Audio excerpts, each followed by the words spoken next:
നമുക്കിന്ന് നല്ലൊരു ഇൻസ്റ്റൻറ്റ് നെയ്യപ്പം ഉണ്ടാക്കിയാലോ. അതിനുവേണ്ടി ഞാൻ ഇവിടെ 2 കട്ട വെള്ളം ഒരു അര ഗ്ലാസ് വെള്ളം ഒഴിച്ചിട്ട് ആദ്യം തന്നെ ഒന്ന് തിളപ്പിക്കാനായിട്ട് വെച്ചിട്ടുണ്ട് കേട്ടോ. പിന്നെ ഞാൻ ഇതിന് വേണ്ട പൊടികളുടെ മിക്സ് ഒന്ന് തയ്യാറാക്കാപ്പോഴേക്ക് അപ്പോൾ അതിലേക്ക് ഞാൻ 1 കപ്പ് അളവിൽ അരിപ്പൊടിയും 1/2 കപ്പ് അളവിൽ മൈദ, പിന്നെ അതിലോട്ട് ഒരു 1/4 ടീസ്പൂൺ അളവിൽ ഉപ്പും ചേർത്തിട്ട് ഒന്ന് ആദ്യം നന്നായിട്ടൊന്ന് മിക്സ് ചെയ്തെടുക്കുന്നുണ്ട് കേട്ടോ.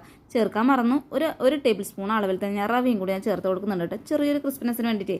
അപ്പോൾ നന്നായിട്ടൊന്ന് മിക്സ് ചെയ്തു. ഇതിലേക്ക് നമ്മുടെ വെള്ളത്തിൻ്റെ സിറപ്പില്ലേ, ആ ചൂടോട് കൂടി ഞാൻ ഇതിലോട്ട് ഒഴിച്ചു കൊടുക്കുകയാണ് കേട്ടോ. അപ്പോൾ അത് ഒരു 1/2 ഗ്ലാസ് അല്ലേ പോരാ, അപ്പോൾ ഞാൻ കുറച്ചുകൂടി ഞാൻ ലൈറ്റ് ചൂടുള്ള വെള്ളവും കൂടി ഞാൻ ഈ സമയത്തിലോട്ട് ചേർക്കുന്നുണ്ട്. അപ്പോൾ നിങ്ങൾ വെള്ളം ഒഴിക്കുമ്പോൾ കുറച്ചായിട്ട് ഒഴിച്ചിട്ട് നോക്കിയിട്ട് ഒഴിച്ചാൽ മതി കേട്ടോ.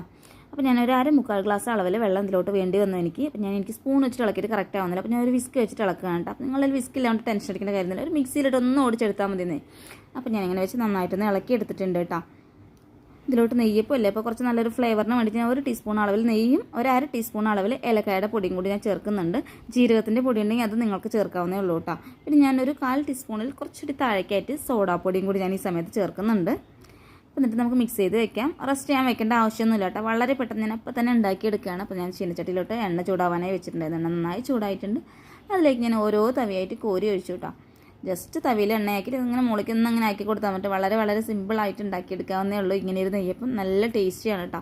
എല്ലാവരും ഒന്ന് ട്രൈ ചെയ്ത് നോക്കുക. നിങ്ങൾക്ക് ഇഷ്ടമായിട്ടുണ്ടെങ്കിൽ ഒന്ന് ലൈക്ക് ചെയ്യാം കേട്ടോ. എങ്കിൽ അടുത്ത നല്ലൊരു വീഡിയോയിലൂടെ വീണ്ടും കാണാം.